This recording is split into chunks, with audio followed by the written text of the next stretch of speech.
Hi everyone. The first thing that I'm going to look over is one of the behavior maps that I use.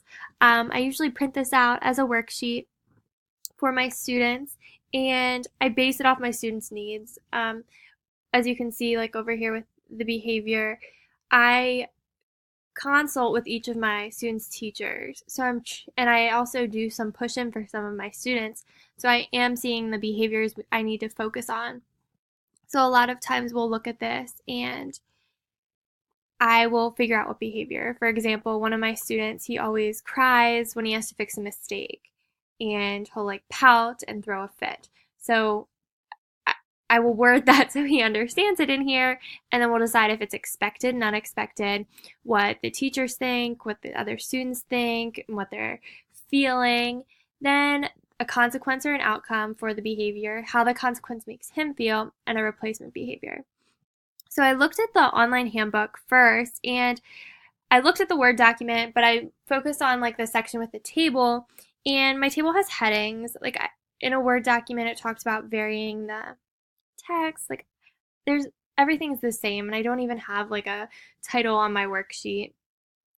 I then looked at the UDL principles, and the first checkpoint that I stopped at was checkpoint 1.1, and it was perceptual features not varied.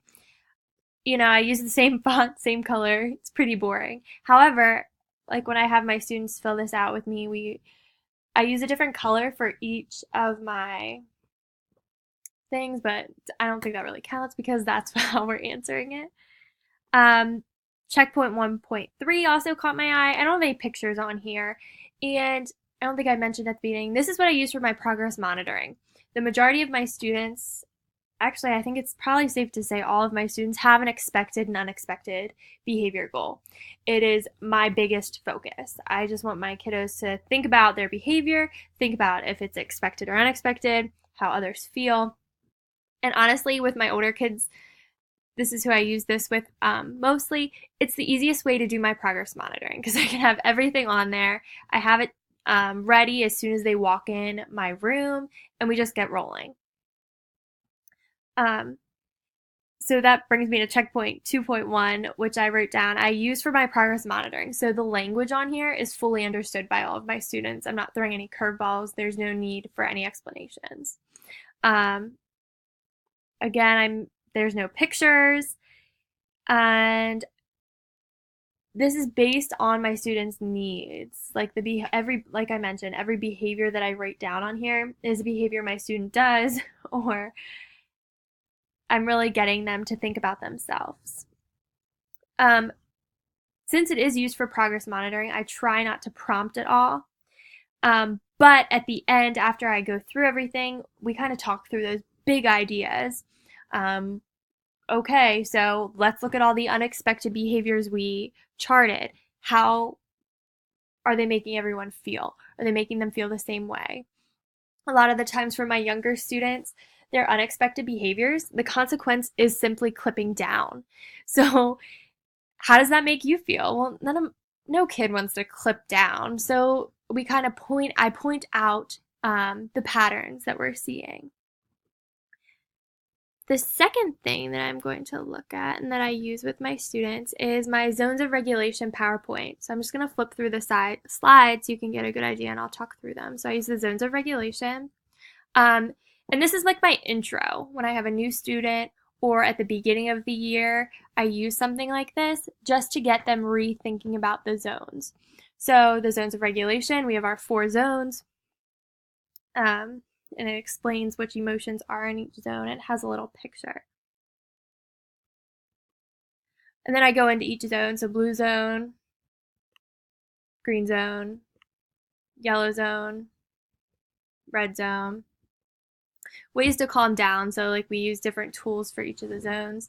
And then I have a video clip that goes to a YouTube video at the end. Back to the beginning. So looking at it, the online handbook, like I have the images on there.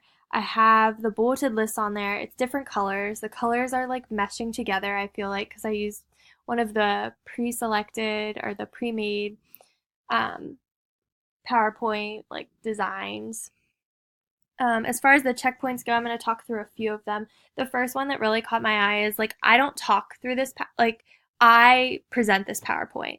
Like, I don't have like it set up using like something like this where my students could just watch it on the computer. Like, I sit beside them and we go through it. So, like, to use on an online class, I would definitely have to like talk over it. Checkpoint 1.3, there's visuals throughout it. For example, like I have this, my chart, and then I have little pictures of each of them, or each emotion that goes with the zone. It is mainly text though, there are minimal pictures. So I could probably add some more. It might be helpful to like add one for each of the emotions so students get a better visual. Because a lot of my students on the spectrum, we have a lot of trouble with our perspective taking. So doing something like that might be very helpful. Um, and when I'm presenting this, I do go into more in-depth conversation to kind of bring in like their prior knowledge and when has a time that you were in the blue zone? Like when were you sad? Tell me a time you were happy. I go into all of that type of thing, all those types of things with my students. Then I took a lot of notice in the book, the UDL principles, like the table 8.5. I thought it was interesting. And it's all stuff that the one section was all stuff that I do in the classroom. I don't use my technology to do it, but especially Principle 3, provide multiple means of engagement. And then the examples really caught my eye. Allow students choices and challenges, rewards, tools, and sequence of events. My sessions, each of my kids, they come in and I ask them what they're working for, and they'll answer. So I always make sure I'm giving them that choice. And with some of my kids, I will have like 2 session worth of materials ready, and I'll give them a choice. What do you want to do today? Okay, then we're doing this next week. So they at least feel they have a say in it. I'm also providing prompts throughout, and for some of my students, we use checklists. However, like I'm not using those online, they're more like paper. So it's definitely something that if I would move some of my sessions online, that I would definitely think through. And just like looking through all of this really kind of got me thinking about how I present my materials. And there's definitely some things that I'm going to tweak for next year and as I continue out the year. So it was very interesting to read that.